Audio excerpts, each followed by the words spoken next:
Hey guys, Larry here with L&M Homestead and working on a little project. So we have gotten the camper all torn apart, gotten everything all cleaned up. All the mess has been all cleaned up around here. I now have myself a concrete pad that's flat. That way I don't have to crawl around in the mud and the dirt. I've had ideas as I've been messing around here and stuff and cleaning and everything else. But anyways, a little backstory. I tore the camper apart, separated all the aluminum parts and all this other stuff, and I hauled all the wood stuff that would burn, hauled it down there, put it onto my burn pile. I don't know where I'm pointing, somewhere down in front of my truck. And you can see the fire still smoking down there.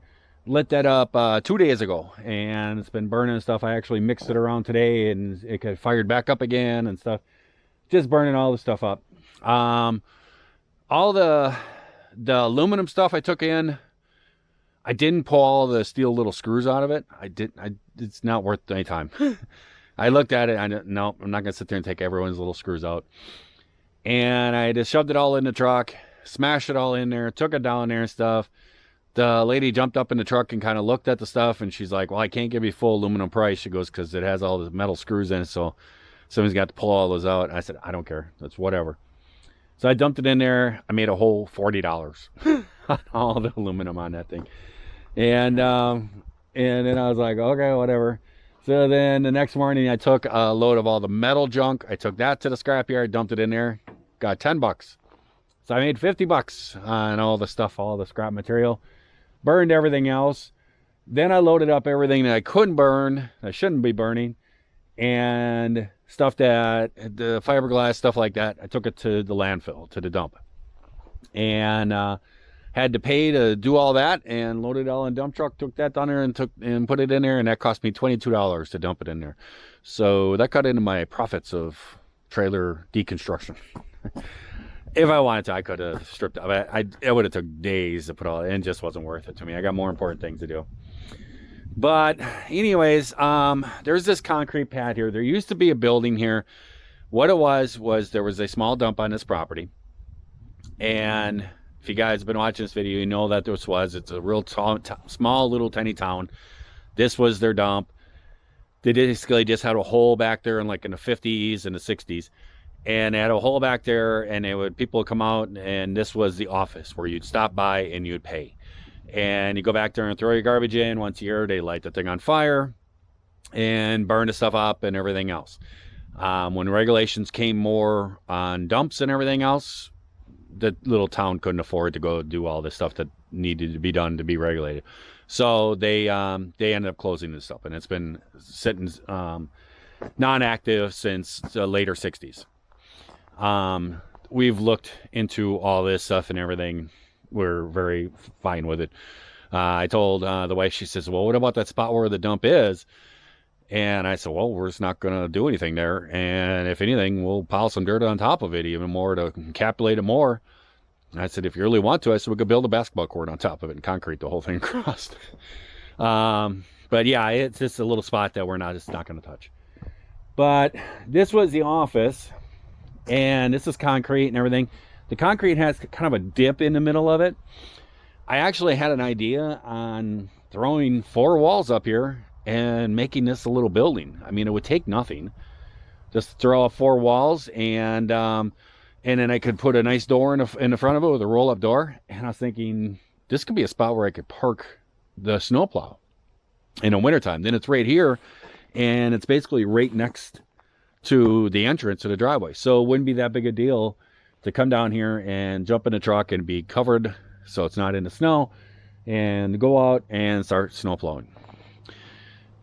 Kind of thought of that and stuff, but the problem is electricity, because you need to plug in the truck in the wintertime so it starts up good and everything. The truck starts up awesome. I've had some really cold mornings. It's never even given me a problem. The guy I bought it from said he's never plugged it in. I said never. He said that thing always fires up, but I can kind of see it happening, but who knows? Might need it in the future. But then if I'm going to put a little shop down here, then I'm going to need some electricity in it if I ever have to fix something or whatever. I don't know. I just don't see it, because what I'm going to do is the driveway is going to come in here. And I'm going to be working on a project pretty soon down there to change where the gate is. I've gotten some final word from the county up here and everything else. There was a little little bit of an issue on people saying where the road actually ends. I've gotten that finalized. The originally spot, the place I picked that I thought it would be the end of it, is the end of it. It is down there. It is at the gates. So, because basically I would not be able to gate a road. That would not be legal. And some people were questioning this. And through all this, I actually sat down and talked to the county surveyor. And this was an interesting story. I talked to the county surveyor, and he's like, yeah, he goes, I've actually been out there, because he goes, that road, he goes, what you're talking about has been kind of popular. And I was like, what? Turns out the timber company that owns all the timber all the way around our property, all this big acreage back here, they saw the gate on there. And when we bought this property, one of the big concerns was easement. And we did a title search and all that other stuff. And it was like, I don't want to have this property and then there's somehow some hidden easement where somebody has the right to come through here. And so we did this whole title search thing, and they came back, yeah, everything's good. And that was my big concern with them. And I told them that when they started this whole search thing. And we got the paperwork, and my wife was talking to the lady and everything else. And I sat there and I asked her, I said, any issues or nothing? And she's, nope, everything's good. Everything's clear. I started reading through it, and also I saw one little paragraph talked about an easement on there. And I'm like, well, what's this? It says it has an easement. She goes, oh, that's the timber companies. They do that to every property that they have owned or owned in the past or anything like that. It's called a $10 easement. And basically what they do is all the timber companies put in $10, and it gives them an easement right to go across each other's property. And I'm like, no, we're not buying this with an easement.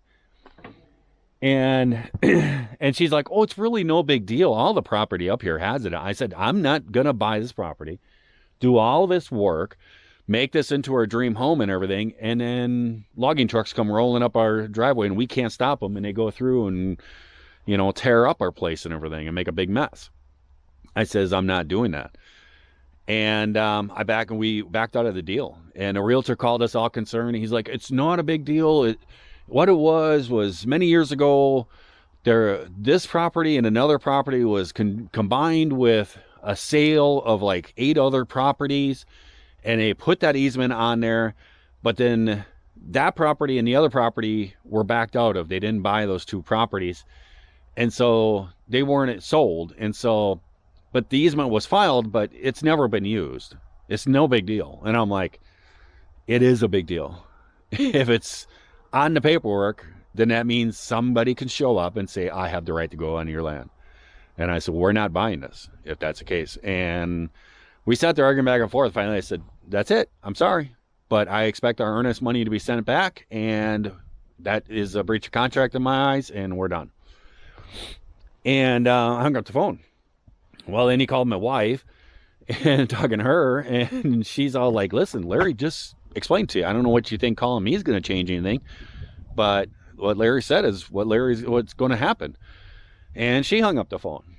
Well, then he sent an email and said, well, let me contact the company. So then the salesperson contacted the timber company we were buying it from and said, they're not going to buy it unless you get this easement removed. So they hired whatever and did the court documents and everything else, showed that it was a mistake, blah, blah, blah, and officially had the easement removed from the title, from the deed. And then they came back and said, it's all fixed. Here it is. It's all been done. Okay, now we can do it. You know, it was as simple as that. So we bought this and everything, and I was talking to the surveyor and everything, and he said it's a popular subject, and we talked about it, and he told me exactly where it was. He said it's at the gate, and he said there's like some big steel posts there, and he says, and then there's some like chain link fence across there. He goes, that's where we claim the road ends. And I said, well, I put the chain link stuff up there. I said those posts were there when it used to be a dump back in the 50s and 60s and stuff. That's their thing was to close the dump off. And I said, I disconnected it onto there because we had so many trespassers. And he's like, yeah. He goes, I've been out there. And I said, well, last year there was a flag and it said end of the road, and it had it right by the culvert. And he's like, yeah, I put it there because there was people calling here and everything else, arguing on where the road goes. Because if you go on Google Maps, it shows the end of our road ends at the T, all the way where that fire is on a map. That's where it shows hollow. And because we want to gate this thing right here. And I'm going to put some permanent things down at the end of the driveway, and I don't want to break some law or something. And we talked, and he explained it to me. I'm like, okay, we're good. So I asked him, I says, can you explain to me what you said before about being a popular subject, this road? And he goes, oh yeah. He goes, well, you had a neighbor that lived on the road that actually called me, and he was saying that by his calculations and maps and everything else, the road goes way in, but there's somebody that's closing off and gating it, and he doesn't think it's right. And he says, that's when I came out there, and he said, I'm the surveyor, and I came out there and surveyed it, and I put that stick there. And I was like, oh, well, I got two neighbors. I know which one it was. He's been very finicky about the survey marks and all this other stuff. He thinks they're not right, but it's like, that's what official survey says. And the thing is, it doesn't take away any of his land. It doesn't do anything. It has nothing to do with his land because it's not even connected to his property, but he thinks that it's too far or something. It's like, I don't know. But he always has this argument. And then he always tries to buy more property from me. He's always wanting to buy this little chunk behind his house so he can have more or something. And I'm like, no, we're not selling land. We would like to buy more of it back here. So I found out it was him, whatever. And then I said, well, he said it's very popular. I said, that's one. And he goes, oh yeah. He goes, the timber company that's surrounding your property actually contacted me. And I was like, what? And he goes, yeah, they said the same thing, that the maps show that the road goes way back and it's not that far from their property. And they want access to go and timber. And they said that somebody has put a gate up there to close the road off, and they want to know why. And if it's unlawful, then they want the chain, then they're going to call the police and have the chains cut and the gate taken down. And he said, no, I've already gone through this. I've actually surveyed it, and it's right where it is. That's the end of the road. And he said where the gate is actually a little bit further onto his property already, and it's past the road where the road ends. He said it's like a few feet. And he goes, well, it hits perfectly on his property. And they said, well, we think that we should be able to have access to it. And he said, well, it's somebody else's property, so that would be between you and the landowner. And that was where it was left off. He said, then he got another phone call from a lawyer. And the lawyer was representing the timber company and saying that they don't believe that this is correct, and they want it resurveyed and everything else because the maps are showing this, and they feel that if it is correct and it ends where he is saying it is, where the survey mark was, that then they are going to file for eminent domain, that it would benefit the community if the road was all the way down, and wanted the county to claim it. and I said, oh really? And he started laughing, and he goes, yeah. He goes, he said, I sat there listening to him, and I said, okay, so you're saying you want this filed under eminent domain with the county taking over this property that it claiming it as a road, so your client can have access to their woods for easier timber. They said, well, here's the deal. Eminent domain is a helpful, it's supposed to be helping the community, helping a group of people, citizens. They said, the only person it's helping is your client. So no, the county is not going to do this, and you'll never get this passed. So no. They said, if you want to have something, you're going to have to contact the owner and try to strike some kind of deal or something like that. But he said, we are not going to be involved in trying to take away somebody's land so that you can have easier access to your timber. And he's like, yeah, it was ridiculous. And he goes, I've actually documented all of it. And he goes, because I was kind of waiting for the owner to come to me. And he goes, if you ever need it for anything, He goes, you just contact me. He goes, I'll be there for you in court. I was like, all right. Well, I said, how long ago was this? And it was a while ago. It was like last year. So he's like, yeah. He goes, they must have just gave up on it. And I said, well, I don't believe they've given up on it, because we've actually had a lot of offers for this property. We've actually gotten a ton of emails, people trying to contact us, wanting to buy this. And it's not for sale. It isn't for sale. This is our dream property. We see it. We see what's going on here, and this is what we want. So it's not for sale. And the only thing I can think of, if the timber company comes in here and wants to discuss it, because we want to buy more timber, more land behind there, but this over here is what scares me. That back there, it's 5 miles to the other side where you could have a driveway come in. So you would have a 5-mile driveway if you wanted to build a house close to us. It's just not going to happen. It would never be practical. I mean, you guys seen how much I've spent and how much time it's taken me to put that little driveway up. But this over here, we own about 100 yards into that.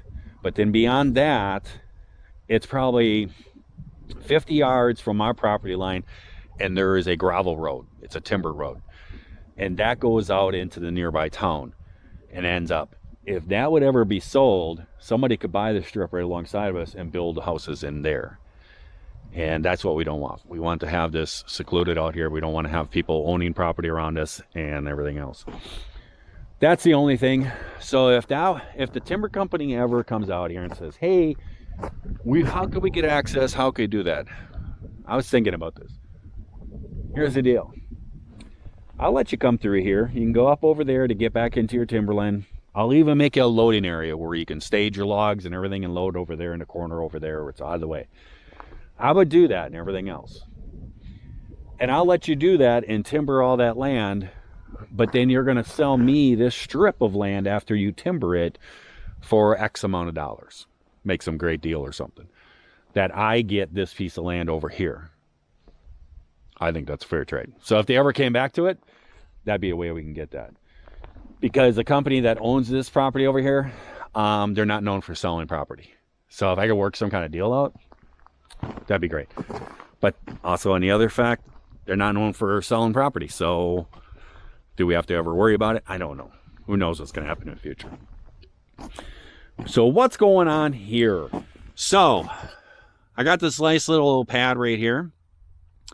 And here's a snowplow truck. This is a 1999 Ford F-350 Super Duty. It is a gas model, has a V10 in it. It's a really nice truck, actually. It does have some rust underneath and stuff like that, and the fender walls are kind of getting rusty in spots and everything. What this is the church's snowplow truck that I go to. So this is Hope Fellowship's church truck. And they have the parked out there. And if you guys have checked out the invites to church and you guys watch a service for the church that I go to, you guys will hear in the announcement, we need volunteer snowplow guys. And see Larry. I am in charge of the snowplowing at the church this year. And so what I've done is I'm going to be taking responsibility for the upkeep of the vehicle, making sure everything is all taken care of for the year. And I got myself a whole bunch of volunteers that are going to be plowing. And let's just pick a name, Nick. So Nick volunteered and he said, I think Monday would be a good day for me.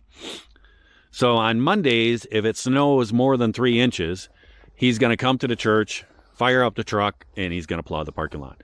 If it doesn't snow on Monday, then he doesn't plow.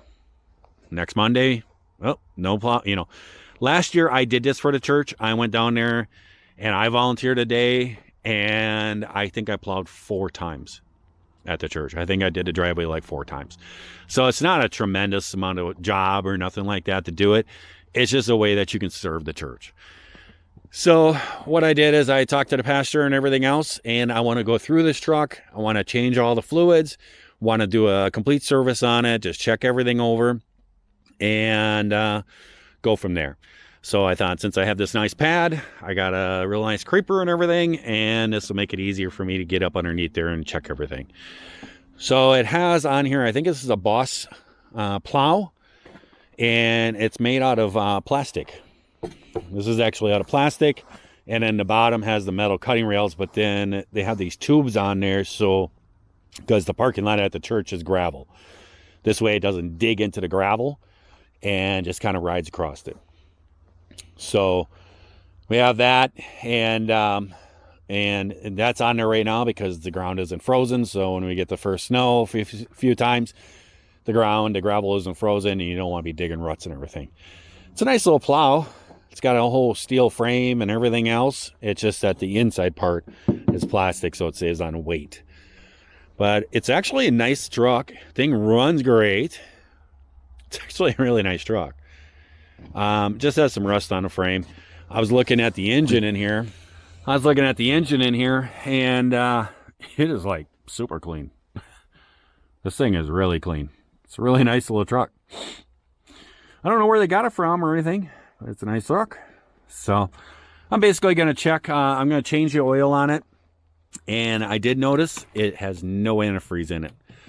So that's not good. So I'm going to dump some antifreeze into it and check for leaks. I'm going to dump antifreeze in there, see maybe if it's a water pump that's leaking, if it's a hose that's leaking, or the radiators, whatever it is.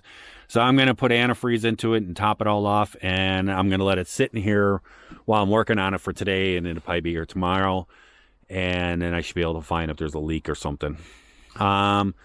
Everything is all working properly and stuff. I'm just going to go through and grease and lube everything and change all the fluids.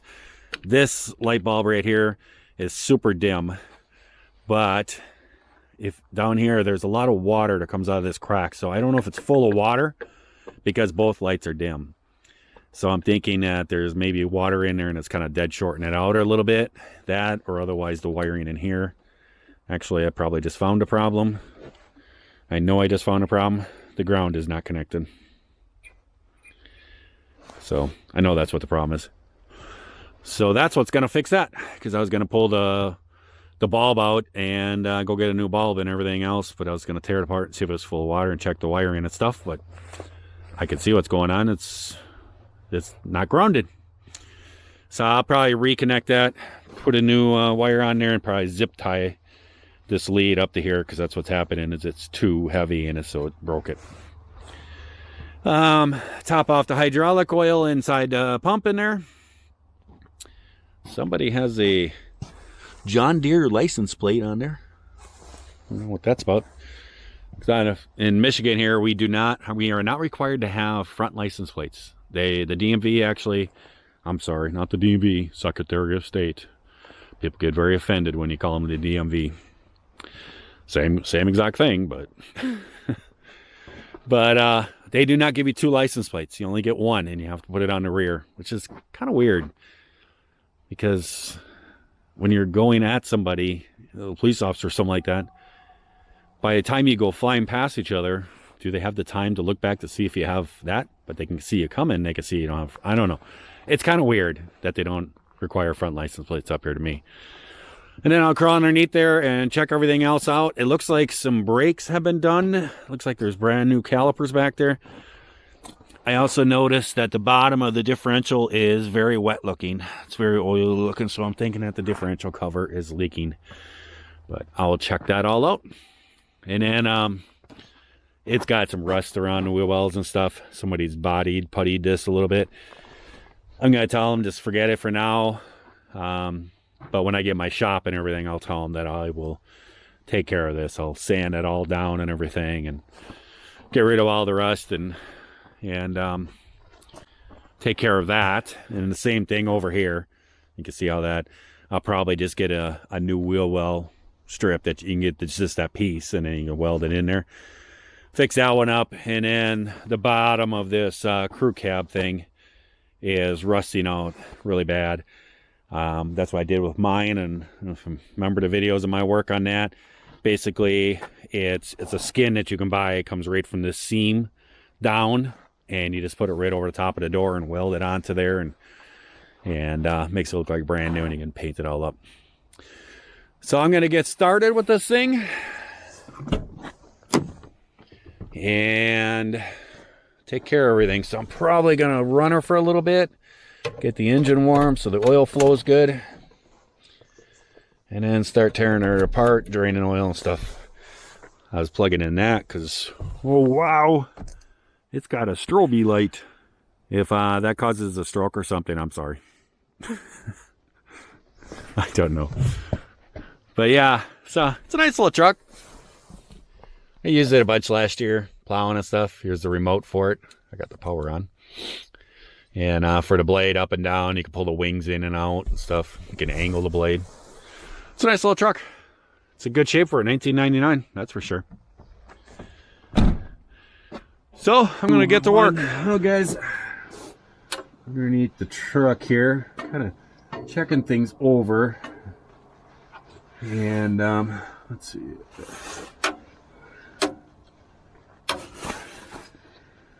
I ran it for a while because I checked the coolant, and the coolant was very low. There was actually none in the reserve bottle, in the reserve tank. And I dumped a gallon in, and it filled about 3/4 of the reserve tank.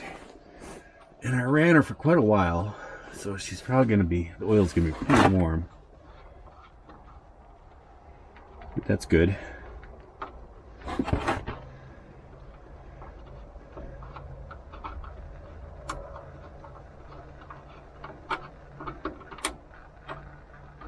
And boom.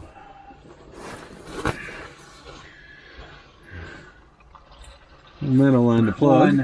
Hey guys, we're back working on the church's plow truck. I've done a pretty good check of it, and done a once over. Found a few things that are needing a little attention, but nothing really major. We've drained the oil out of here.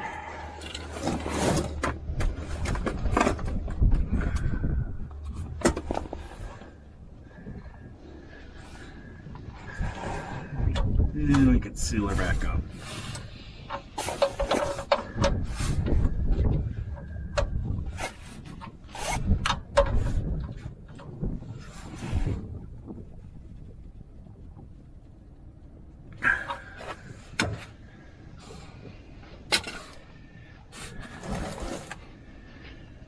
So I took a look at this last night, and well,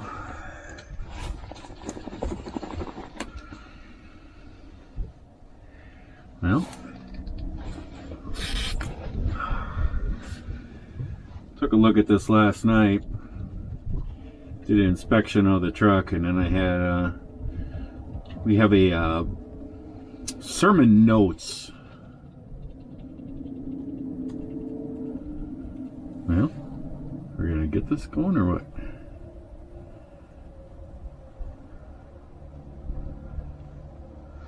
Well, and so I got called out.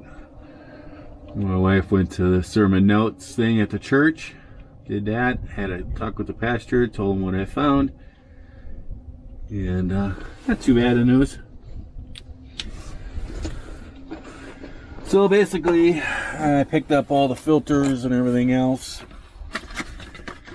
and just doing a service on it, and just going to go through it. One of the things that I did find on it is this U-joint right here on the 4-wheel drive. It's got a little bit of slop in it, but it's nothing catastrophic. It's not crazy. So we're going to leave it, and I'm going to recheck it because in the spring there's going to be some things that I'm going to do to the truck where I'm not worried about, hey, snow might come tomorrow or something like that, you know, where the truck needs to be used. Yeah, that's good.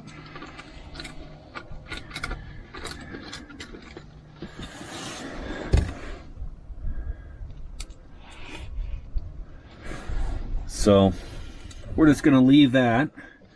The rear differential,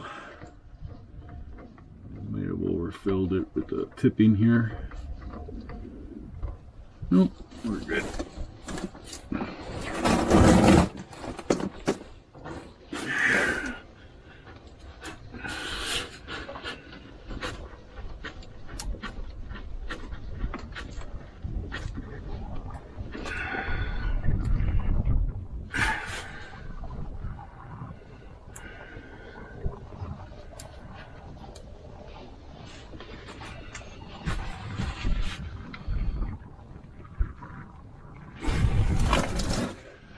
There we go. We got our new oil filter on. We got our new, got the plug back in there. All the oil's drained out. So we can start dumping oil in there. But the one thing I did notice, the transmission plug here, I'm wiping it off, probably off camera right now, but it has oil around it. It is leaking. I'm going to end up having to pull this plug and probably get a new plug or an O-ring or whatever, or seal or whatever around there. Put that in. It's not tremendous, it's just wet. So I did check the transmission fluid and it was within range, so it's not that big a deal.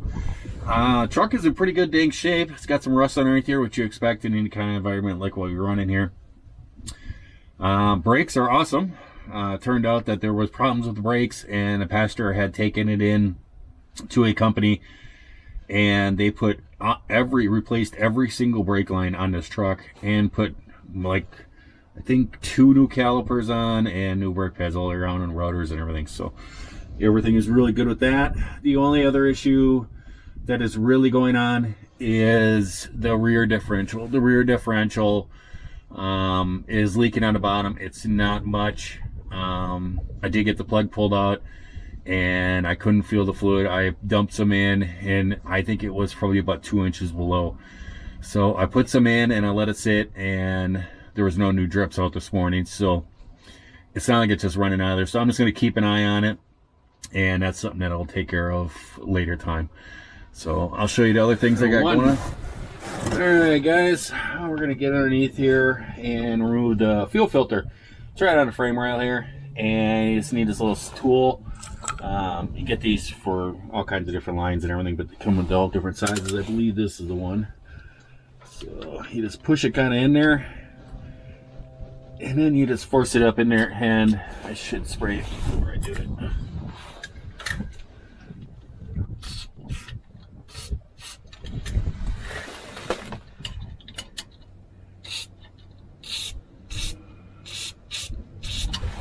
I was at the gas station. I had to run home to get these little things. Forgot to bring them out here with me, so I had to run back home. I just met 2 young guys. I was sitting in a gas station fueling.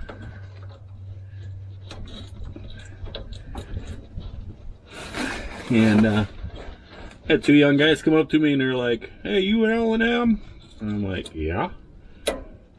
There we go. That's that one. The top is free.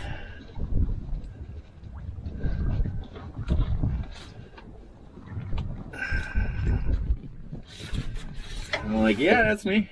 They're like, "We follow you." I have to say, I've had that happen a few times. Those guys kind of shocked me. They were pretty young. Come on, get in here. They were pretty young guys. They kind of shocked me a little bit, and they're like, "Can we get a picture with you?" I'm like, "Sure." So they took a picture with me. I forgot to ask them their names. Could have said who they were, but they kind of shocked me. It kind of blew me off a little bit. Just blew my mind a little bit.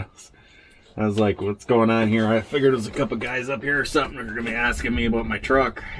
Because I get a lot of guys that teenage or younger guys that come up to me about my truck, and they always got the same question. "Does that got the 7.3 in it?" I'm like, "Yep."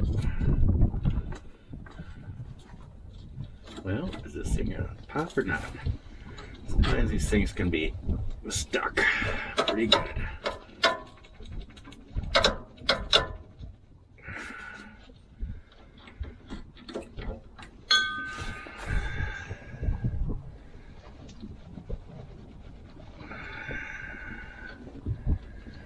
Yeah.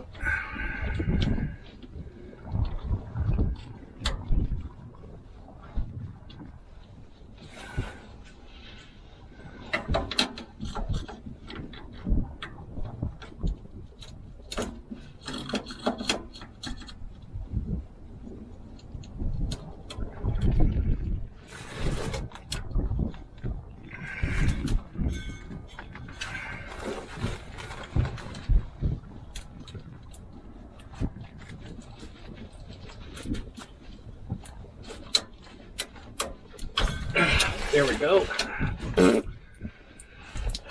Gas leakage all over the place.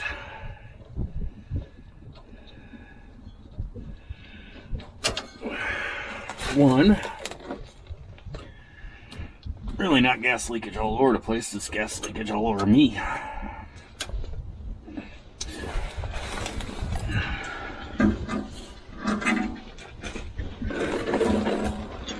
I just saw the pastor, the associate pastor from our church.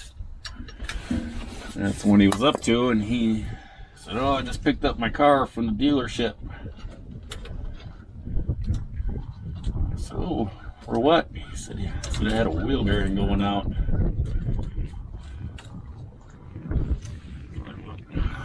Sorry. If I had my shop, I would have definitely took care of that for you. Kind of the main goal. Gas dripped right in my mouth. It's kind of a big goal of mine. Another drop of gas right is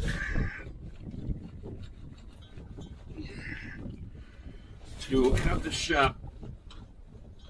Come on. So that I can help people. I don't know why this thing seems such a booger.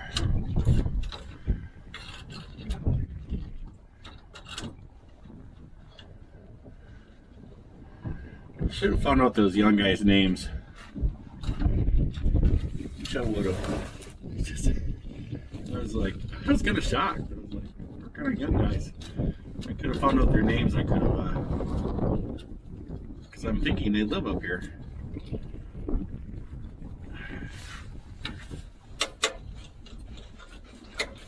Come on. Oop. Come on.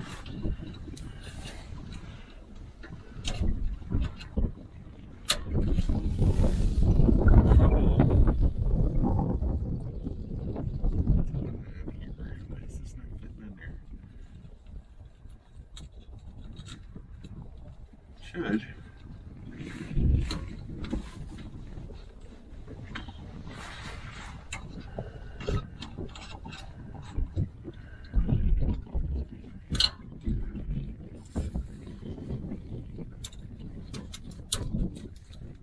Here we go.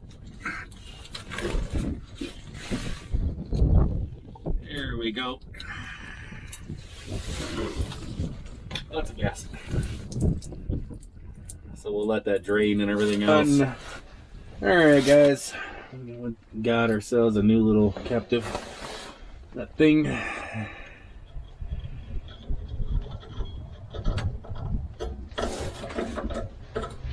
we go.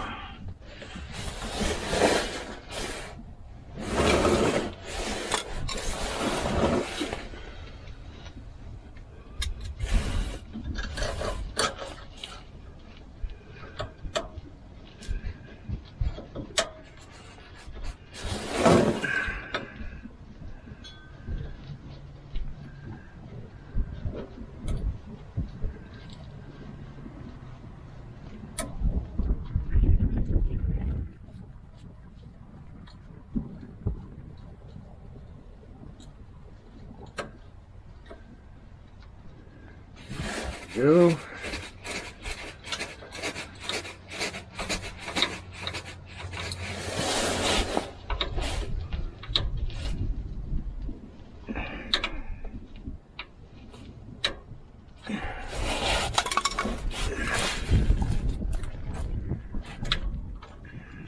now we just put our fuel lines on there.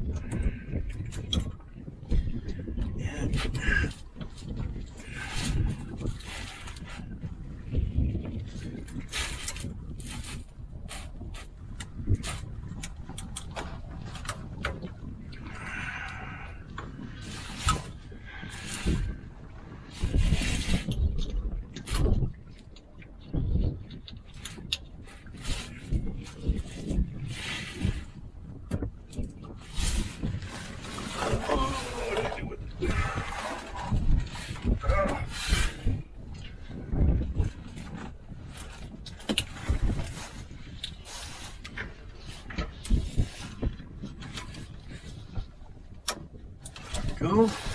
Under.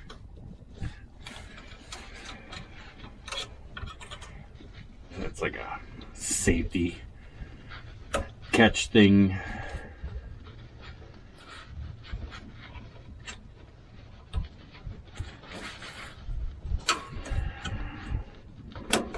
Go.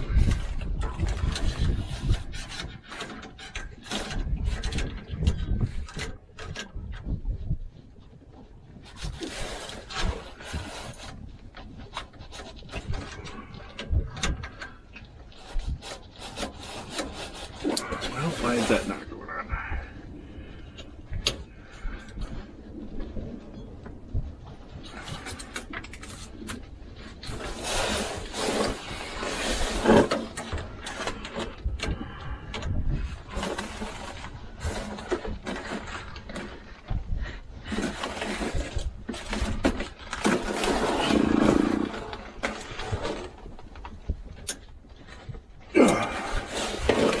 Alright, I think it just locked on.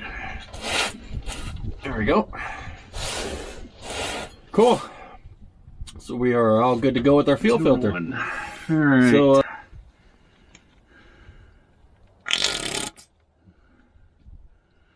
that sounds like a bad Taco Bell run right there.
Whoop.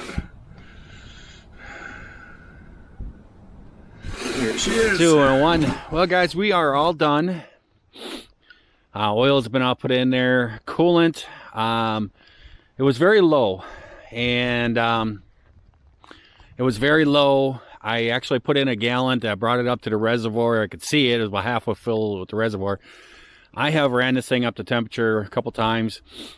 Brought my inspection camera in there. I cannot find a leak. I've looked at the radiator and with the camera and everything. Cannot find anything leaking. I left it sitting overnight, and there was no drippage going on. So I cannot figure it out. It stated the market was. I'm not really sure. Something I'm gonna have to keep an eye on, I guess. The last thing that I need to do is this light. You can see these lights that are above the plow. So there's a switch inside there that when you have the plow on, you flip that switch and it turns these top lights on so you can actually see where you're going. And this one over here is real dim. And what it is this ground wire. You attach this ground, boom, they get nice and bright. See?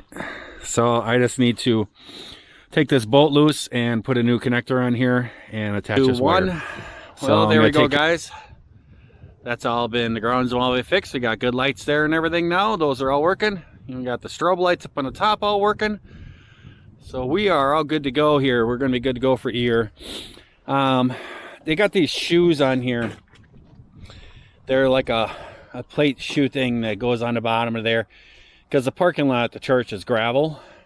And so I'll be working with those during the year and stuff. When the ground gets real good and frozen, then you can remove these, because they actually won't take up the snow, kind of just pushes it, but it doesn't dig down into the gravel.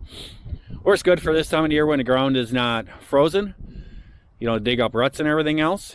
But then as the ground freezes up, there's this, you got four nuts, and you can take those off of there, and then you get down to the blades. And then in the springtime, when the ground starts to unfreezing, but still get snowfall and stuff, then you just pop them back on there. So I am going to order another shoe though. These shoes underneath here, probably should take a picture of those numbers. The one over here and this one over here are good. They look like they've been replaced within the last year or so, but this one over on this side is almost worn through. So I'm gonna get a new one for over here, and then this thing will be all good to go. So I've lubed up all the cylinders and everything else, checked all the fluids, and everything is good to go. So this truck is done. Now it's gonna be on to my plow truck. So over here, coolant leak. This hose where this taps into here is actually leaking. You can see it running down here. I've had to dump some coolant into it here and there, and we're going to take care of that. It's got this kind of weird kind of connection thing. It's like a plastic deal that's threaded into here. It's not threaded, I wouldn't think, because it wouldn't be turning that easy. I'm guessing that this thing threads, and that's part of it and goes over top. So I may have to figure out some kind of fitting with some kind of nipple thing to put into this line or something like that. I don't know, because I don't have a dealership up here that I can go get the actual real part. So I may have to kind of figure out something here. Okay, I thought the ground wire was cut there, but it isn't. I also have a little bit of a coolant leak up here on this fitting right here by these valves. That's for the cab air to be for the heater system and everything. And then the other thing is this fan right here. This fan is not working. I don't know if it's a switch or if it's wiring or what's going on. It's the fan that blows all that in there. You guys have heard me talk about that. Could be a simple fuse or something. There is one other thing too. I want to check the vent on the top of the engine. I don't know if it's not breathing properly or not, but when I run the truck and I do a lot of work with it, it blows the dipstick out just a little bit like that. It kind of concerns me. It's like, why is that? Because if the engine's not breathing good enough, it's going to blow seals and stuff. So checking that over, and then just going through and doing a grease and everything before it gets so cold and everything else, checking all the fluids, checking all the oils and all that stuff. And then I think that I'm going to be mounting on the wing that goes mounted on here. I think I'm going to get the wing mounted on here, and I'm also going to bring the plow up here too and have the plow sitting right here in this concrete, so it'd be like a lot easier to hook up to when it snows. I'm not going to leave the plow connected to it at all times, because I'm going to be using this dump truck throughout the winter to be hauling fill dirt and everything else. That's the plan. So pretty much I'm going to be going up and hooking up to it when I need to use it, which I don't think it's very much at all. It just goes up a couple chains, just hooks into there, you drive into it, a couple chains hook up to here, and then there's a couple hydraulic fittings for the tilting of the blade. So other than that, this truck is awesome. Just a few little minor things, got to keep on top of this stuff. If you don't, you'll end up with a broke down truck. So I'm gonna get to work and start draining oil and everything else and get to working on this thing. All right, got our new filter all filled with oil.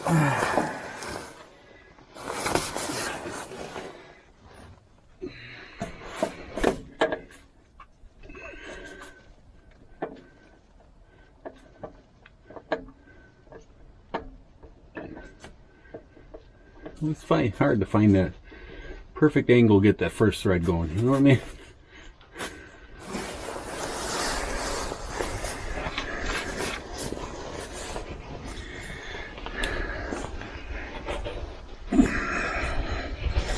I can't find a big filter wrench, so I actually had to go to town And nobody had this size filter wrench. That's what I'm saying around here. There's just not places that deal with semis and stuff, and semi parts. I've mentioned this in the past. And I mentioned that. And, you know, there's Advance and AutoZone and that kind of stuff. O'Reilly things. But, you know, they're not going to have anything trucks. But there is an Auto Value. And an Auto Value usually does have truck stuff. They usually carry heavy duty stuff, brake drums, you know, stuff like that. And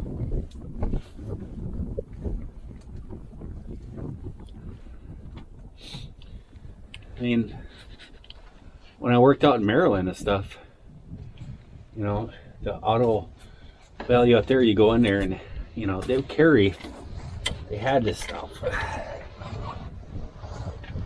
And down in Wisconsin, there's Auto Values, you know. And so and we have one of those up here. So I was like, oh, okay, well, I'll just have to deal with those guys.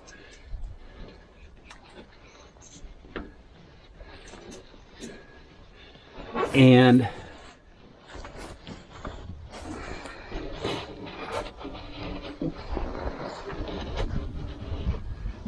I have gone in for a brake. Oh, a caging pin.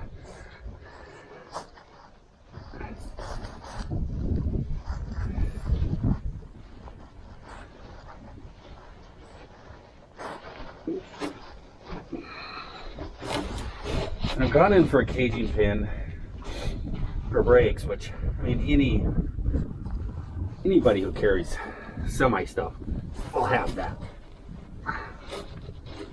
Wow. I guess this tie's gonna go with a strap. Didn't get very much, but it'll probably be enough. We'll check it for leaks. But they don't even carry that, and they're like, we can order one. And I'm like, dude, I can order one. I said, don't you guys have brake drums and brake, you know, brake chambers, stuff like that for the trucks and stuff? And they're like, well, we can order it. I can't figure out for the life of me where everybody's getting their trucks, because there's a lot of semis up here. Because it's, you know, the logging business. So I can't figure that out. I've asked actually a trucking company up here, and they said we just basically stock our own stuff. And it's like, okay. I got this tube off. It just threads into there. It's just a pipe thread. And what it is it has some kind of swivel deal built in here. You can feel it. You can actually hear it if I do it. I don't know. There's probably some O-rings in there. There's probably a couple O-rings in there on this plastic fitting that it's supposed to seal against. It doesn't. It just slowly drips out of this fitting right here. To order this one part here, I don't see the point in it. So I think what I'm going to do is I'm going to go to the hardware store and get a fitting, a pipe thread that goes to this size hole that has a nipple on it like that. And this is what I've come up with. This is a 1/4 inch NPT pipe thread.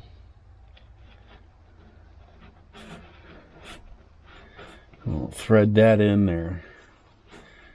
I don't think it's going to work though. It's not. I can see that already. It's not tight yet. But still, it's too close to this. I won't be able to get the hose on there. I was afraid of that. So I was going to get a straight one, but then of course the one I was looking for they were out of. So I got the 90-degree one. So what I'm going to do instead is I got a nipple and a connector there. Put that on there and then screw this on there.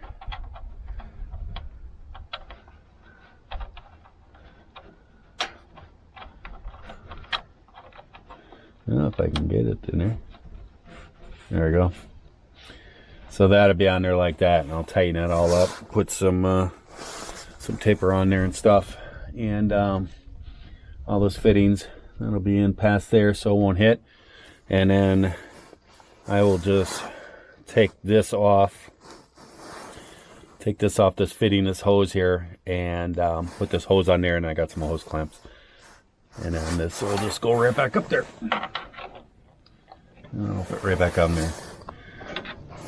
So, that's what I'm gonna do. Well, there we go, guys. That leak is fixed. And it's been leaking down here for a little while, pretty much the summertime, since I've had it and stuff. So it's been leaking out there. So hopefully that'll take the leak. Over here on the other one, I took the hose off, and it just had one of those little clamp things on there. It's clamp with the pliers. I took that off and I cut the hose back just a little bit on the one. You can see where it's been dripping around the fitting, and put it back on there, and I just put a hose clamp on it. That should take care of that leak.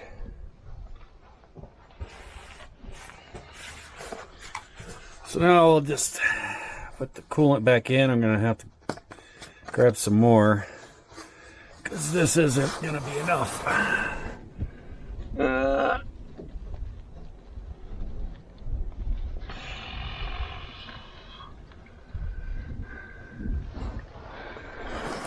One. So this is from the driver's side, and here's your oil fill. Way down in there. See where the bottom of that long funnel goes? This thing holds 7 gallons of oil. How are you supposed to dump 7 gallons of oil down in there?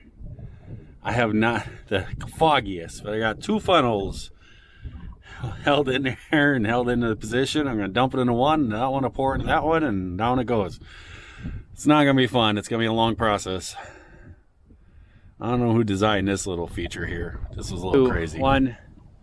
Well, guys, we got the fuel filter changed. The old one's sitting right there. Got the new one in there, and you see the white filter up in there. And I was able to pump it up and bleed it out and fire it up. Not a problem. No problems whatsoever. So everything is topped off. I've checked everything. We're good to go. I did find the air leak. It's on a line that goes to this air tank right here. And I just put an elbow in there, just a regular compression fitting elbow instead of a quick connect type thing. I don't like those. So I got that all done. So everything's all done. I'm going to have to get myself a new windshield washer fluid tank. I'll have to go online so I can find one someplace. I was up there trying to bleed it. I had to get up and go over the top of the air filter. And yes, I did check the air filter. I checked that maybe 2 months ago. I was going to order one because I know nobody would have it up here. And it's really good, actually. So I'm not even going to change it out. But I went up there to loosen up the bleeder screw, and I leaned against the tank, and it's so old it was brittle, and it just cracked, and now it's got a big hole in the top of it. So not the end of the world anyways, but get that fixed. So now I am going to, I think I'm going to pop off this fuse box right here and see if I can find a fuse that is blown. You'd think you'd be able to read this and stuff, but you can't. It's all in Mexican. It's all in Spanish. The whole thing is Spanish. So, and I even looked online for a manual for this thing, and it's all in Spanish. I don't know what that's about. But, so I'm just going to go through and test all the fuses so I can find one that's bad. If I can find one that's bad, hopefully that's the fan. The one. Fan. So, well, guys, the dump truck, a little update on that. Everything is done. I've gone through the entire truck. Everything is all complete. Everything is topped off. Everything is greased. The heater motor, the motor that blows out the heat out of the dash. I have torn it apart. I've torn the dash apart. Tested the wiring at the switch. Cannot find a positive wire going to the switch that would provide power to it. It was very confusing. You could see somebody's been in there. Then I thought, well, keep going. And I went down to the motor and I pulled the motor out of the front there. It comes into the front of the cab. And I pulled it out. and it barely turned. It was really squeaky. It was really bad. And I tested the wires, and there's 2 wires, so it should be a negative and a positive, and couldn't get anything out of the wiring. So then I took it home. I made up a little dummy wire, hooked up to the motor, put power to the fan. It does not work at all. So I've gone on to online. I've done some bunch of research, and I found one on Parts Geek for this truck, and it was $74. I then called all around trying to see, and I did talk to Auto Value. Nobody else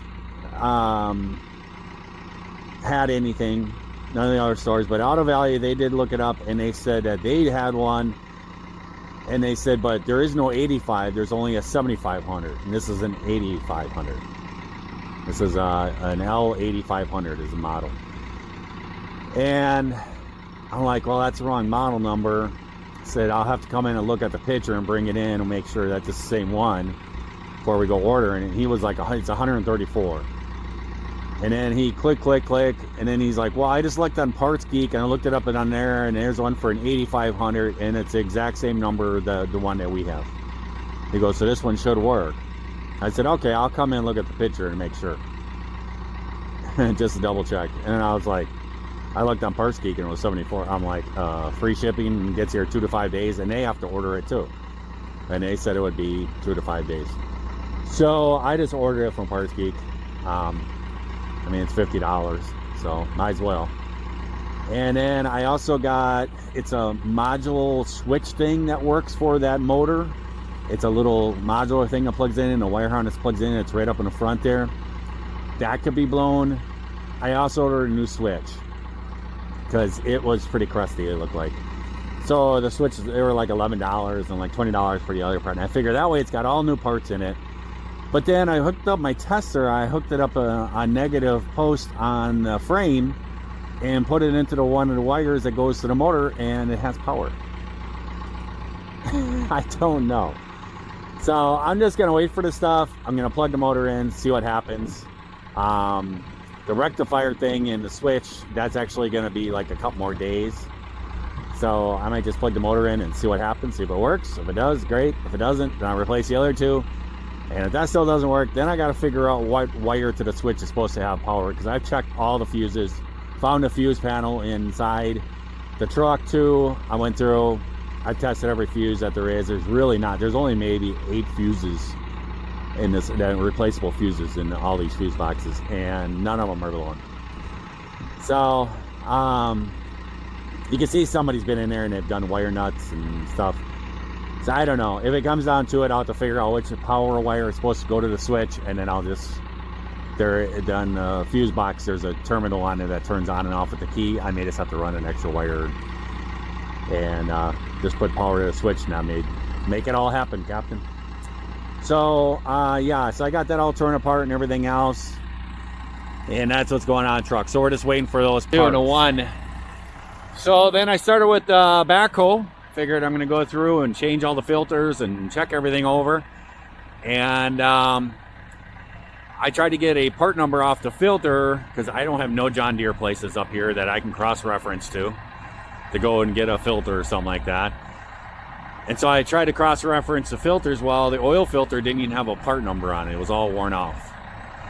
So I did a bunch of Googling, a bunch of searching and everything else, and I found a package kit, and it gave the numbers for, it said replaces John Deere number, blah, blah, blah.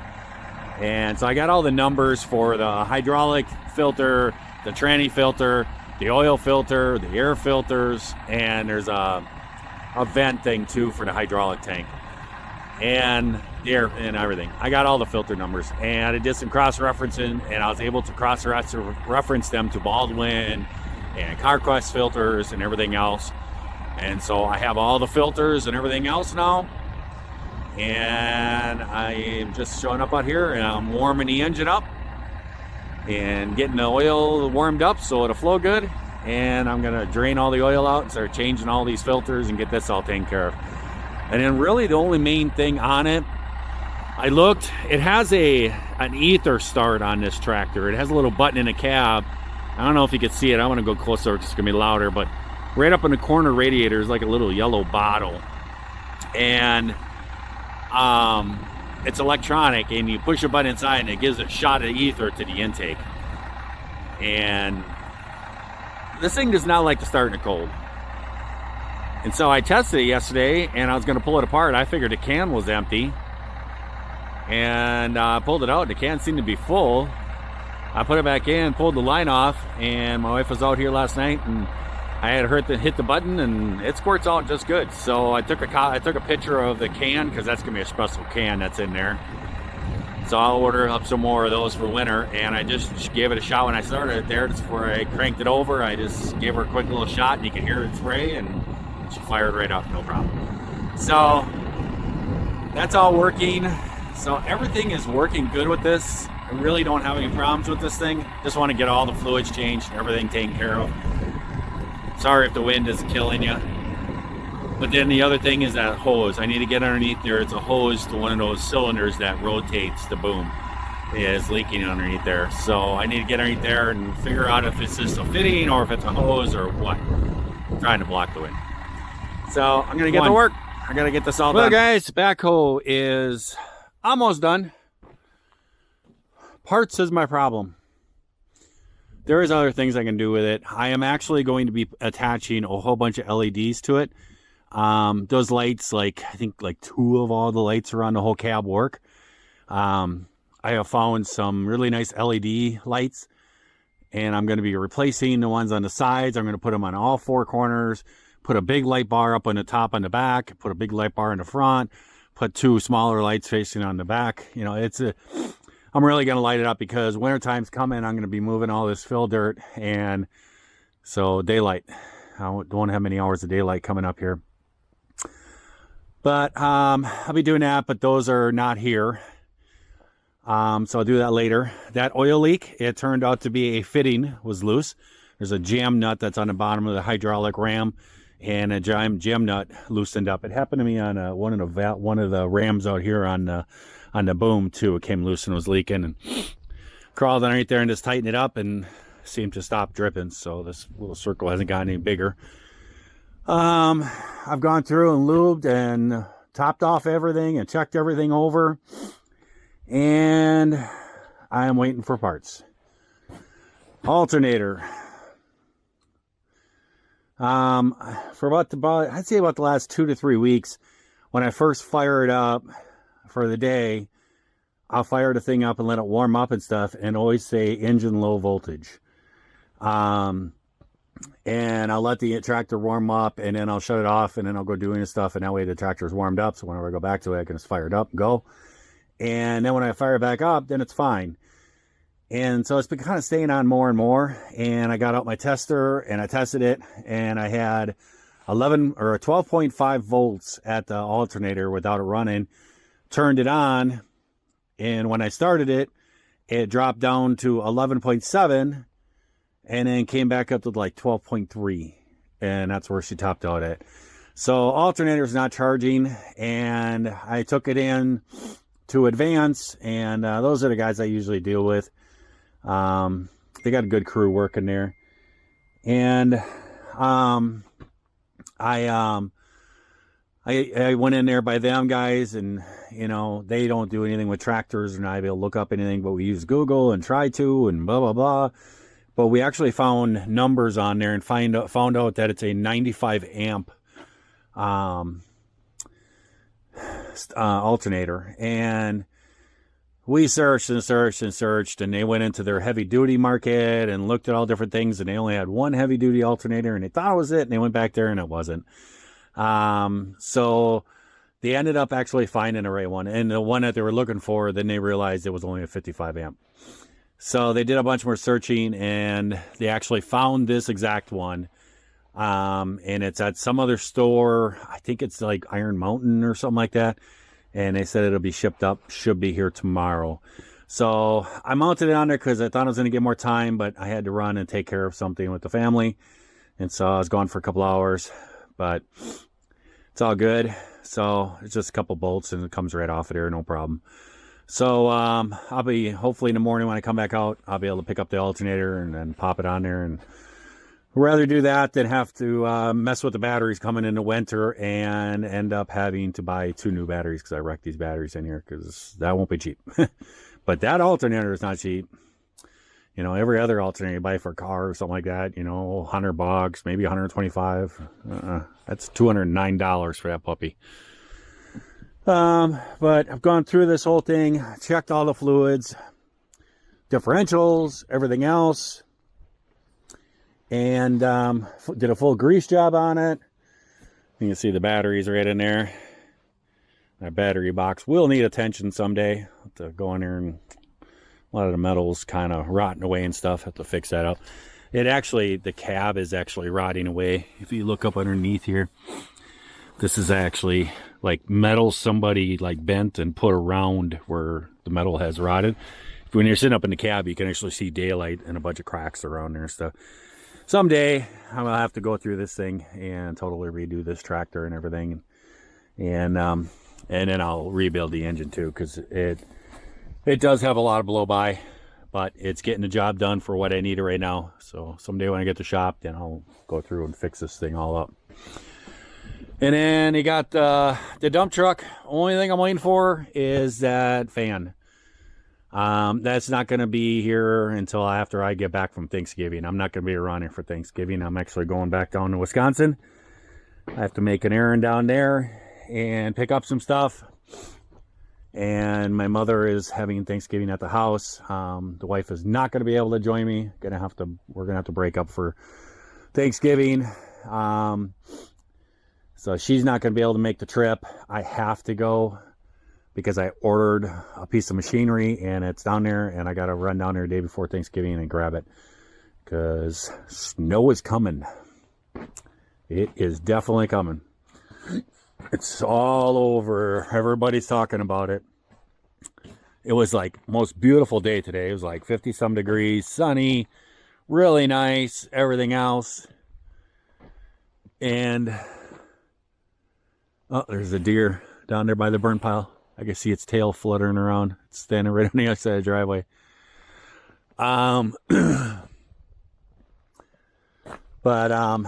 today is Monday, and they're saying tomorrow night, Tuesday night, we're going to start going into a winter weather advisory at like 7 o'clock at night. And they're saying we're going to get over 1 foot of snow on Wednesday. So it's coming. So the next thing is the bulldozer.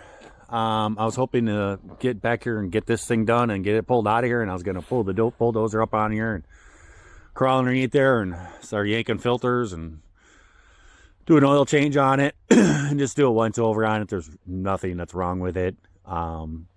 Just do a once over, change the fluids, change all the filters, and just do a full grease job on it. I'm kind of thinking about getting some plexiglass and actually connecting it on there to kind of make it an enclosed cab, because I'm going to be using this thing all winter. I don't know. I don't know if it's worth it or not. Might be just worth it just to dress a little extra warm. So that's what's going on. So I got tomorrow.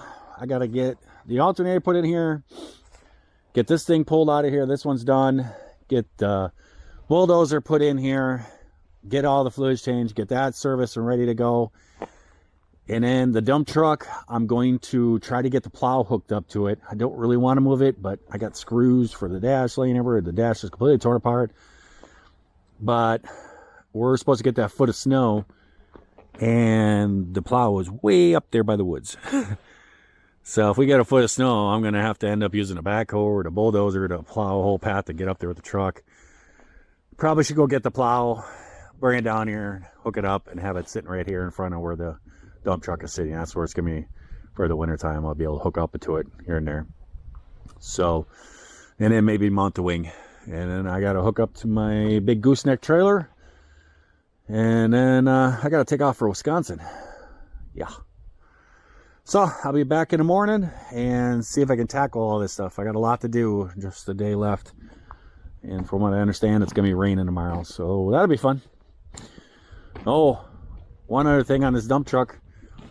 I cannot find a coolant tank or a windshield washer tank for this thing.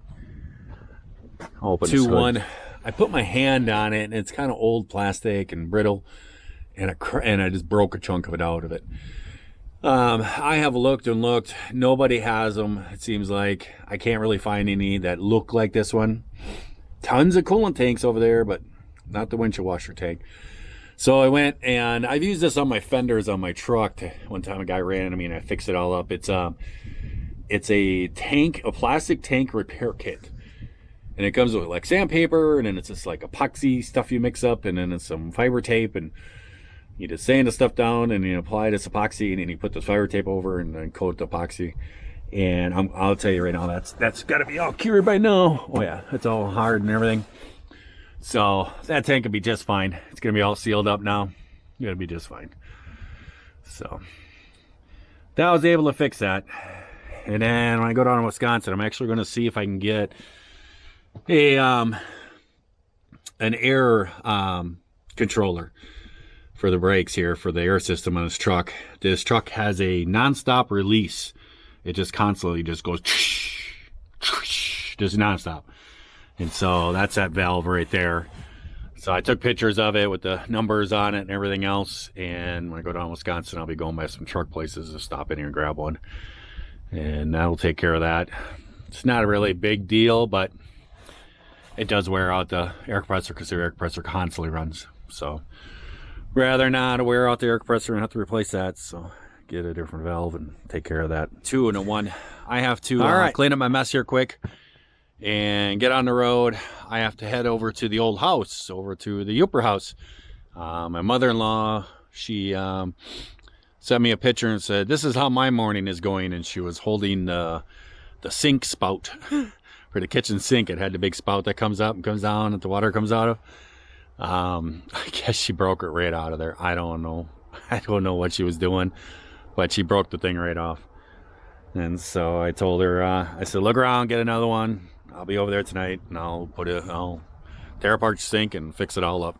So I'm going to clean up a little bit around here just in case it does decide to snow or something tonight. And then I got to go over there and fix all that and get her kitchen sink all going again. So, because I got to leave tomorrow night, maybe Wednesday morning early.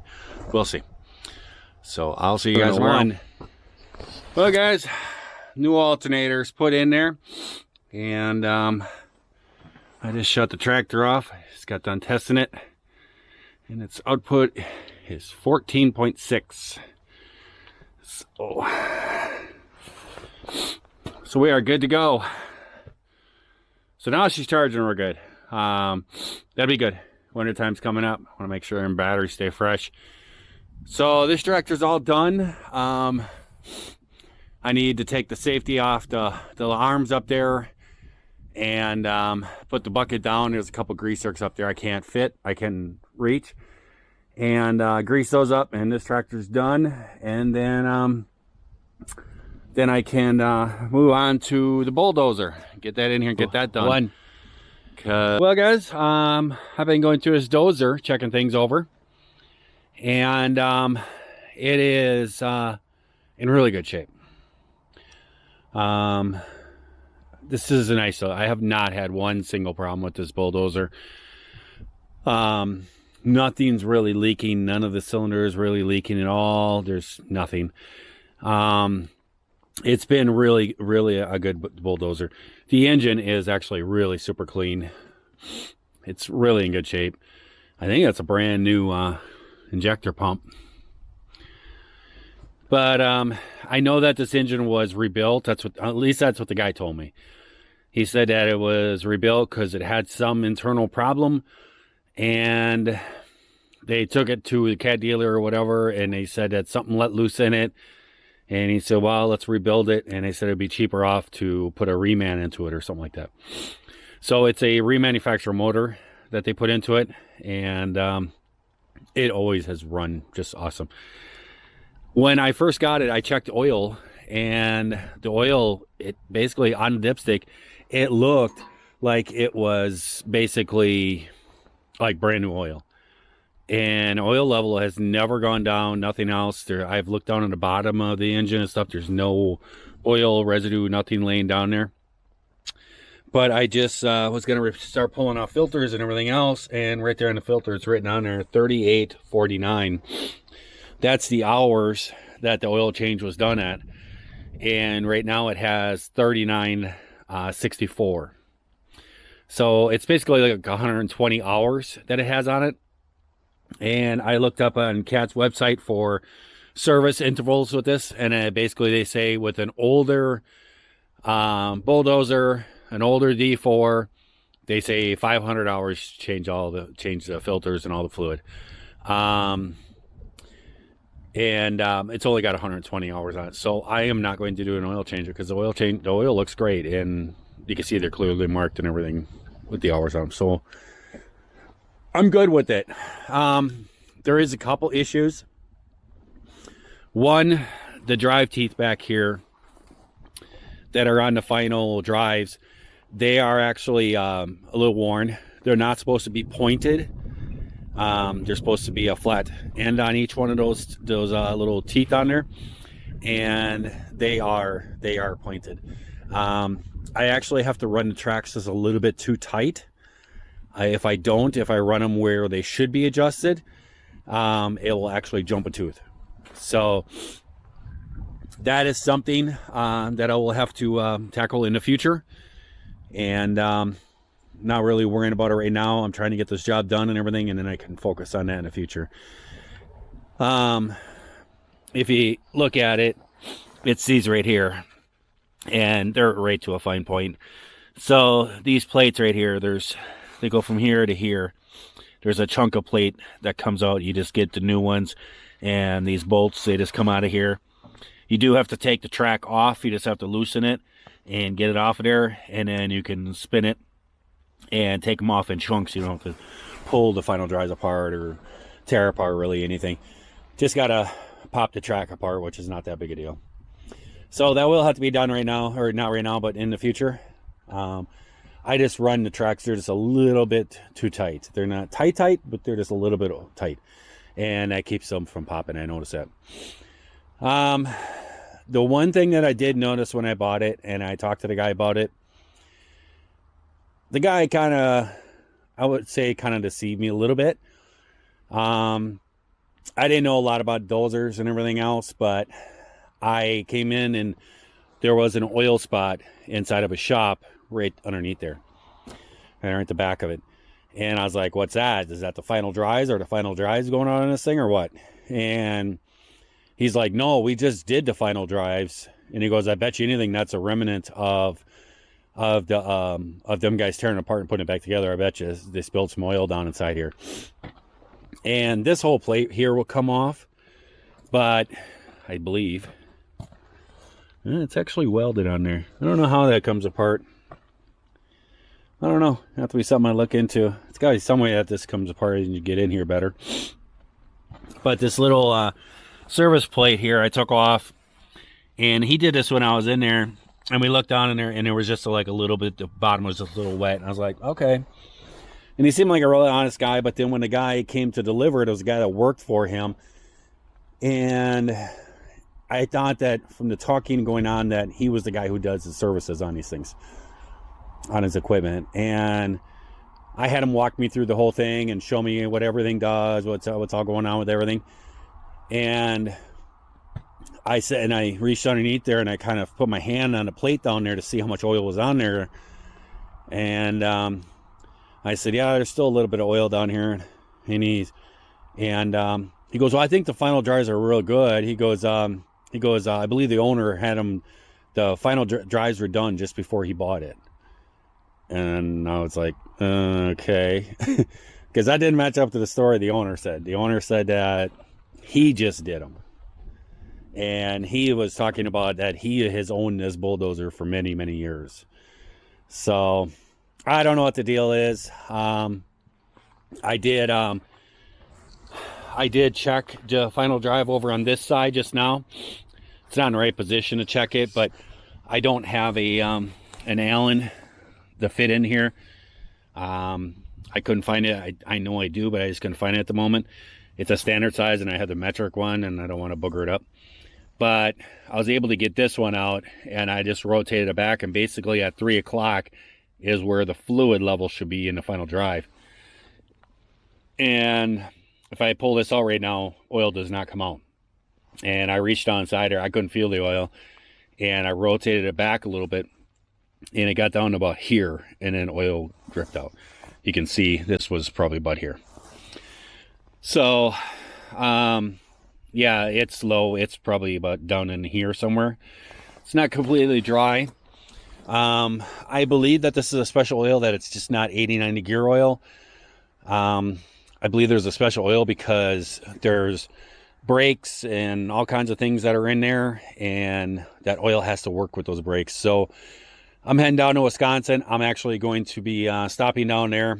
I need to get a spare key made from this, and it needs to be at a cat dealership because I only have the single key, and I will actually pick up like 5 gallons of that lube that goes into these final drives and stuff. Basically what I'm going to do is I'm just going to make sure that the level is good on them and top them off. Doesn't look to be catastrophic. I can't talk right now because I've never seen oil back there, you know, parked for a week or so. I've never seen oil drip there or nothing. It's just a little bit in there. So maybe in the future, I don't know. I got to figure it out. I would think that this whole back plate would just come off. There's got to be some way that this comes apart. I don't know.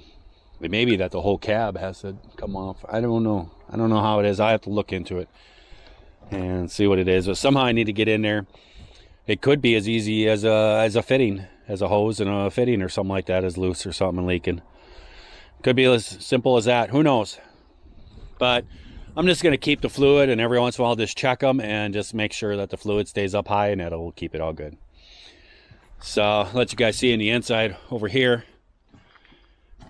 It's a very nice clean bulldozer. This thing has ran great for me. I have no idea what this is. It's like a hydraulic. It's what exactly it is. It's a hydraulic fitting. It's for putting on a hydraulic. I don't know what it's on there for. I don't know. Maybe a lift thing? I don't know. I don't know. Very confusing. I did check the alternator. That is a tiny, tiny, tiny alternator. I guess there's really no power on this thing. A couple lights, but there's really no power. It has a little tiny alternator though.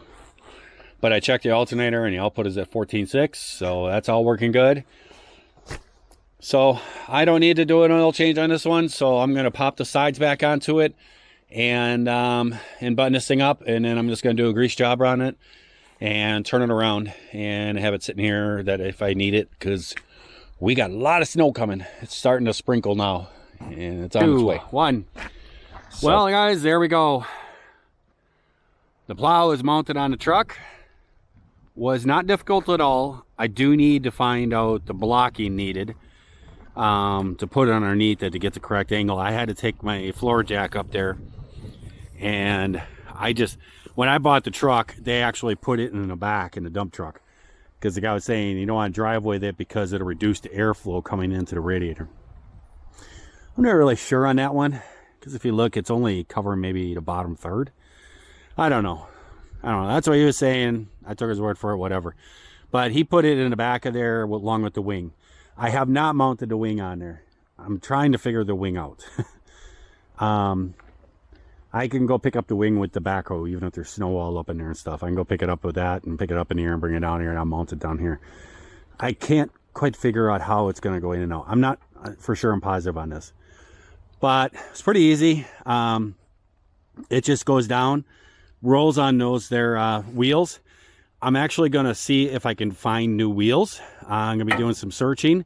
I'm going to see if I can find some of these new wheels, because they got some pretty good flat spots on them. And the main reason why is because the bearings inside the wheels are completely shot. So I think they've just been sitting there for a season or two and kind of sitting in one spot, just shaving down. Right there's a serial number, so I should be able to get the parts. There's a tag right down there. So I need to do some search. I kind of forgot about this when I bought it. I saw it, I thought, oh, I need to get some new wheels and bearings for those. Kind of forgot it. It'll work for now, but I'll get on the line and on the old computer, on the old internet, and see if I can find some of those wheels. hopefully anything will be too expensive. We get 2 of those wheels. The other one I think is actually worse. This is a pretty good sized plow.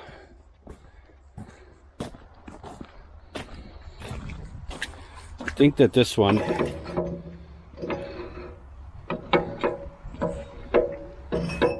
actually no, this one here, just the bearing is out of it. It's got a little bit of a flat spot over on the outside edge there.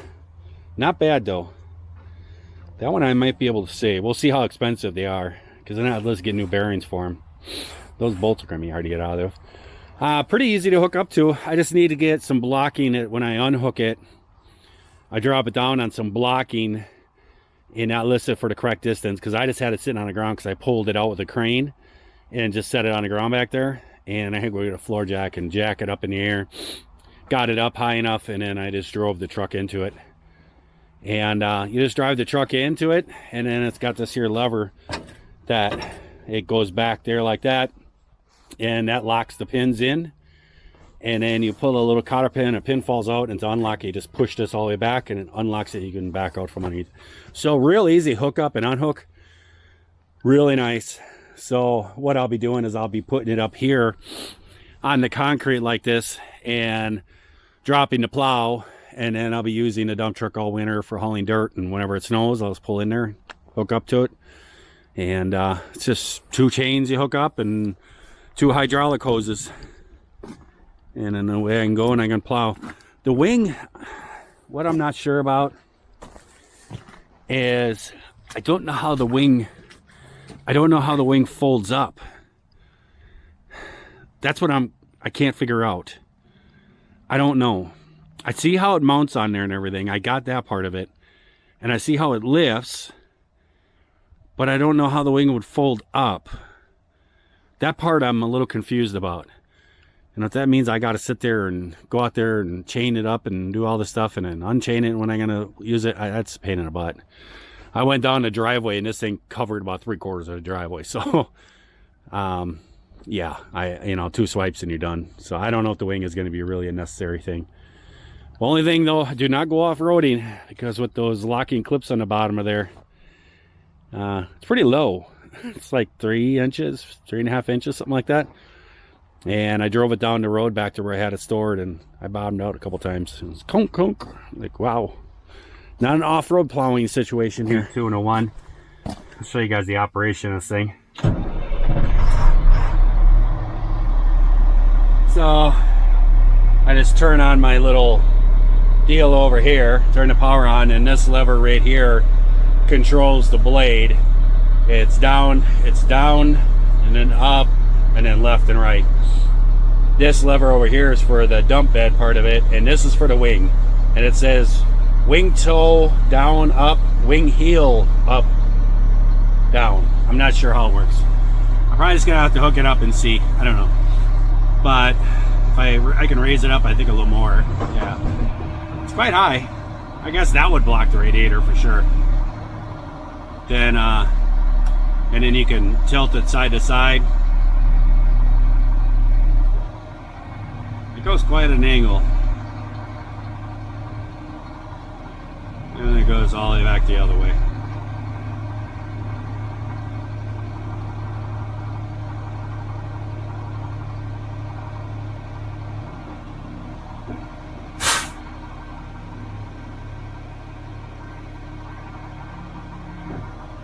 So then it'll you just put it down. And there you go. 2 and 1. So yeah, so I'm real happy with this setup. I'll figure out the wing some other time. Right now that's on there. I can always go pick up the wing with the backhoe and bring that down and try to mount it down here and stuff. That don't really matter. But yeah, I think I might shop around and see how expensive some plexiglass would be to enclose that, because I'm thinking also, because the snow and the rain and everything gets into there, and I do not have those sheds up there to put this equipment in storage for the winter, so it's going to be sitting out there and getting wet and electronics and stuff like that. So I think I might shop around for that. I was thinking of it.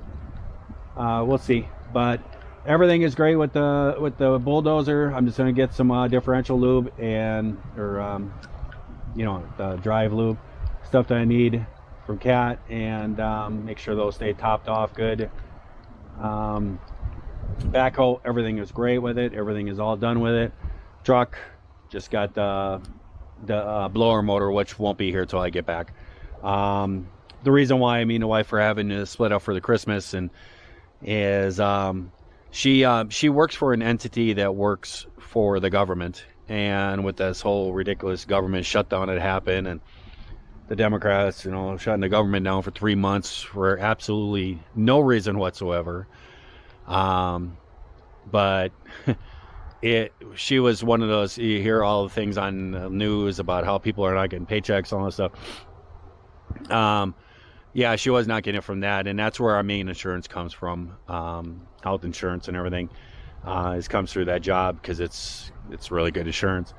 And so she had to use all of her vacation time, every ounce that she could, and everything else, and to keep that going. Otherwise, we were gonna have to pay out of pocket for the insurance, which was quite expensive.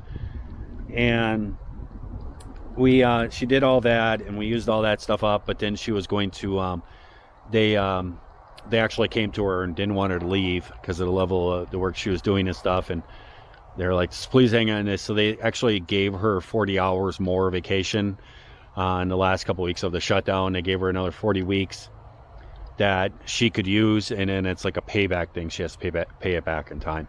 So she has no vacation left whatsoever, and she has to work tomorrow, Wednesday night. She has to work till 5 o'clock at night, and then for her to, or us or whatever, to drive all the way down there, get down there 10, 11, midnight or whatever, and then Thursday morning do Thanksgiving with the family down there, and then we would have to take off in the afternoon on Thursday to get back up here because she has to work again on Friday morning right away.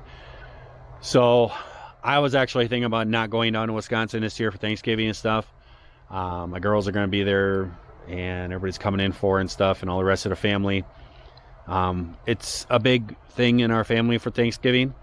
Always has been. It's been out the farm. Well, now we sold the farm, and my mother has rented this pavilion, and we're going to be doing it all there. But the deal is that I ordered this piece of equipment that I have to go for, and I'll show you guys that and stuff. And there's a reason why it's in Wisconsin, but it's been down there for like 3 weeks, something like that. And I've been kind of thinking about it, and like, well, why do I got to make a run all the way down there for this when I can just do it the day before Thanksgiving? And so I've been putting it off, and then this all happened with the government. They went back up, and now she can't go down there. But I also need some steel for this temporary house that we're gonna build, some steel I-beams and stuff. Can't get those up here. And so I kind of have to go down there. I got this all set up. And as you can see, the snow's coming in. So I actually have to get back up there to a container, pick up the stuff that I have. I've been trying to clean up as much as I can, getting everything taken care of. Because if we get this couple feet of snow, it's gonna be gone till springtime. So I'm gonna go up there and clean all that stuff up, and then I got a big tarp I gotta throw over all the stuff. So like the kayaks and all that kind of stuff. And wrap all that up, and then I can run home and grab a shower and pack up some clothes, and I'm gonna try to take off tonight because it's a pretty big storm coming in. So it's kind of not the greatest thing that we gotta separate for Thanksgiving, but it's just the way that it has to work out for this year and stuff. We'll have all the rest of our Thanksgivings in our life, to do together and stuff. So that's all we have to do. That's where it has to go to. But this time of the year, there's always that question, what are you thankful for? It's that time where you think about it, and my answer, we've had this in church discussions and stuff. People have asked me. People know the pain that I go through and everything. I know some people make comments and stuff. I thought you had all these injuries. What are you doing and all this? Yes, I have had a lot of injuries. I have 28 screws in my body. I got 2 7-inch rods. I have 3 plates in my neck. I am in extreme pain every second, every hour, every day. And people say, well, and they talk about, well, God's healing and everything. Well, shouldn't God heal you and all this stuff? I believe that God has healed me. I believe that I have been healed, and I can tell you the story quick of why I am so thankful for being able to walk, being able to do these things that I do, to be able to build this home that I'm working on and everything, and I'm doing all this. And this is the reason why I'm not going to sit around. I'm going to do this, is because I am thankful for it, and I'm going to take possession of that. When I broke my back, I went into the hospital. I was able to kind of hunch over this wheelchair thing and use the pressure pushing off of there to actually kind of move my legs and walking in there and stuff and making things work. Then in the hospital, the nurse kind of grabbed me a little bit funny and stuff and kind of twisted me, and boom, I was paralyzed. From the waist on, I was completely paralyzed. They did all these scans and stuff. They came in and they talked to me and they said, yeah, there's nothing that we can do for you. You got 3 vertebrae that are completely gone and they're shattered, and there's nothing you're going to be able to do with that injury there. You're going to be paralyzed.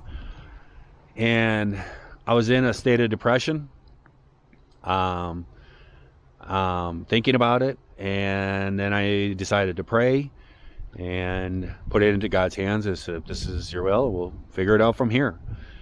And I sat in there a little bit, and then a doctor woke up, and they had put my scans on the internet on some doctor site thing, and they put it on, and this doctor woke up in the morning and for some reason decided to look at the scan. And he looked at it and he called the hospital and said, hey, you got this patient, and if you can get him to me, I think I can make him walk again. And they came in an hour after he told me I was going to be paralyzed. They came in and they said, a doctor just called, said that he has looked at your scans. If we can get you to him, he says that he can make you walk again. I said, let's go. So they transported me to that place, and that was out in Baltimore. And they transported me there and everything else, and the doctors and the people coming in to check all on me and everything and get me ready and stuff, they were coming in there and they're all like, who are you? You know, and I'm like, Larry. And they're like, how'd you get the doctor? And I'm like, he called me. And they're like, he doesn't see patients. And I'm like, I don't know, he called me. What it turned out to be is he is actually the top neurosurgeon in the United States. He is actually the inventor of a lot of different micro robotic surgery assistance stuff, I don't know, machines or whatever. He's also the neurosurgeon for the NFL, and he does not take patients. But he saw my scan somehow in that morning and decided, hey, I think I can do this. And so he actually came into the room in a while, and he started talking to me and showing me these x-rays, showing me what he's planning on doing. And I just said, I don't know what you're talking about. I said, if you want to talk about a Detroit or a Cummins engine, I said, hey, we can have a conversation, but this I don't. And he's like, well, do you want to, wait for somebody to call some family members or something in here? We could talk. And I said, I looked at him and I said, let me ask you a question. And I said, do you believe in God? And he said, yes, I do. I said, then we're good to go. Let's go. Doctor looked at me and said, okay, I'll see you in there. And I woke up and I could walk, and I could move my feet and I could feel things.